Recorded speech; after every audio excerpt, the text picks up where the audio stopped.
El municipio de Corcubión es uno de los más pequeños de Galicia, con una extensión de 7,5 kilómetros y una población de 2.000 habitantes. ¿Hay crisis o no hay crisis? Yo no la noto, no. Yo, de lo que yo vivo no noto.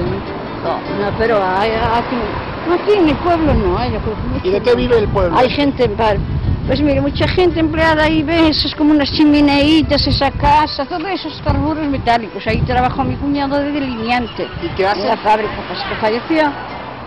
Pues de construcción de casas, de barcos, ¿no? De barcos, sí, barcos.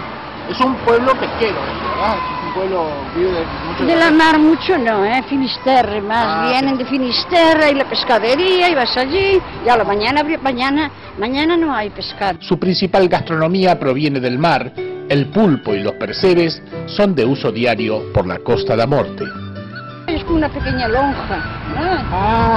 Ahí donde se vende el pescado. Ahí compra mi hermana muchas veces pulpo, les gusta el pulpo. Es muy rico el pulpo. El otro día le compró 5 kilos para mi hermano, 5 kilos, yo vi que eran 5 pulpos, pero eran 6 kilos o así. ¿Cuánto vale el kilo de pulpo? Hoy a veces está 7 euros, yo creo que mi hermano lo coge allí a 4 o 5, por eso va allí. 4 o 5 euros sí. el kilo. Se congela, que algún tiempo no se hacía así, se hacía de otra manera, se machacaba con un mazo, ahora no, lo pones en el congelador y a los 3 días está blandito, pim pim y para adentro.